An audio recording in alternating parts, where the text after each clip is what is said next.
Hello दोस्तों, आपका स्वागत है आपके यूट्यूब चैनल नेत्रा एजुकेशन में। दोस्तों, मैं हूं लोकेश कुमार। आज आपके लिए लाया हूं हिंदी व्याकरण। व्याकरण क्या चीज़ है? व्याकरण के टॉपिकों के बारे में हम धीरे धीरे से पढ़ेंगे। व्याकरण व्याकरण वह शास्त्र है जिसके अंतर्गत हम किसी भाषा के शुद्ध रूप को लिखने तथा बोलने के लिए प्रयुक्त करते हैं या प्रयुक्त है। हिंदी व्याकरण हिंदी व्याकरण का पहला टॉपिक है भाषा। भाषा शब्द भाष धातु से बना है जिसका शाब्दिक अर्थ होता है विचार प्रकट करना। क्या करना? विचार प्रकट करना। भाषा की परिभाषा है, भाषा वह साधन है जिसके माध्यम से हम एक दूसरे के विचारों को समझ सकते हैं। यानी जो बातचीत करते हैं वो क्या कहलाती है? भाषा कहलाती है, जिससे हम एक दूसरे के विचारों को समझ सकते हैं, महसूस कर सकते हैं। भाषा के 3 प्रकार होते हैं। नंबर 1 लिखित भाषा, नंबर 2 मौखिक भाषा, नंबर 3 होता है सांकेतिक भाषा। नंबर 1 के बारे में चर्चा करेंगे। नंबर 1 लिखित भाषा। लिखित भाषा क्या होती है? वह भाषा जिसको हम लिख कर व्यक्त करते हैं, वह भाषा लिखित भाषा कहलाती है। नंबर 2 मौखिक भाषा। वह भाषा जिसको हम मुंह से बोलकर व्यक्त करते हैं।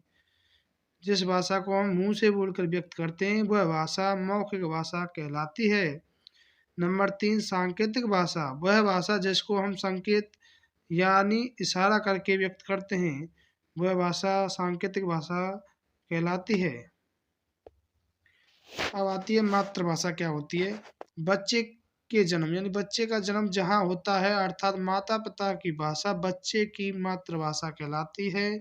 दूसरे शब्दों में हम कह सकते हैं, जहाँ पर बच्चा रहता है वहाँ जैसी भाषा बोली जाती है बच्चा वैसी भाषा सीख जाता है, वही उस बच्चे की मातृभाषा कहलाती है।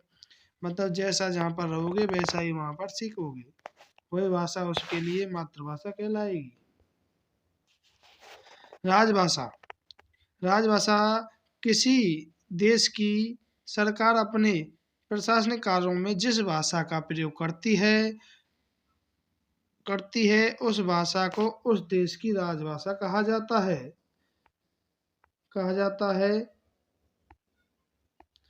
संविधान के अनुच्छेद में 343 का में हिंदी को राजभाषा का दर्जा दिया गया है। भारत की राजभाषा हिंदी है। क्या है? हिंदी है। भारत की राजभाषा हिंदी है, जिसको संविधान के अनुच्छेद 343 का में क्या दिया गया है? हिंदी को राजभाषा का दर्जा दिया गया है। इसको ही हम राष्ट्रभाषा का दर्जा भी कहते हैं। ठीक है दोस्तों। अब है हिंदी। हिंदी 14 सितंबर 1949 को संविधान सभा में हिंदी भाषा को राजभाषा घोषित किया गया। इसी कारण 14 सितंबर को हम हिंदी दिवस मनाते हैं। 14 सितंबर के दिन को क्या करते हैं? हिंदी दिवस मनाते हैं। हिंदी की उत्पत्ति कहाँ से हुई है? हिंदी भाषा की उत्पत्ति संस्कृत भाषा से मानी जाती है। संस्कृत शब्द से प्राचीन भाषा कहा जाता है। संस्कृत को सबसे प्राचीन भाषा कहा जाता है। संस्कृत की उत्पत्ति ब्रह्मा के मुख से हुई है। इसी कारण संस्कृत की लिपि को ब्राह्मी लिपि कहा जाता है। अब लिपि क्या होती है? लिपि किसी भाषा को लिखने का ढंग लिपि कहलाता है। यानी किसी भाषा को सही ढंग से या सही तरीके से लिखना ही लिपि कहलाता है। हिंदी भाषा की लिपि है देवनागरी।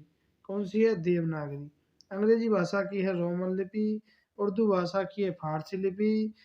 संस्कृत भाषा की जो लिपि है वो है ब्राह्मी लिपि। क्यों? क्योंकि संस्कृत की उत्पत्ति कहाँ से हुई है? ब्रह्मा के मुख से हुई है, इसलिए इसे ब्राह्मी लिपि कहते हैं। पंजाबी भाषा की जो लिपि है वो है गुरुमुख लिपि है। अब है हिंदी भाषा की लिपि देवनागरी लिपि। यह लिपि हिंदी भाषा की है देवनागरी लिपि। यह लिपि मतलब हिंदी भाषा की लिपि है देवनागरी। मतलब ये देवनागरी लिपि क्या होती है? ऐसी लिपि जो जैसी बोली जाती है वैसी ही लिखी जाती है।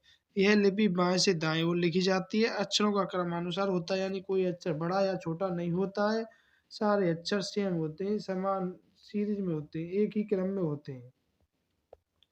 नमस्कार दोस्तों, आपको वीडियो पसंद आई हो तो प्लीज़ चैनल को सब्सक्राइब करें, वीडियो को शेयर करें और लाइक करें। जय हिंद।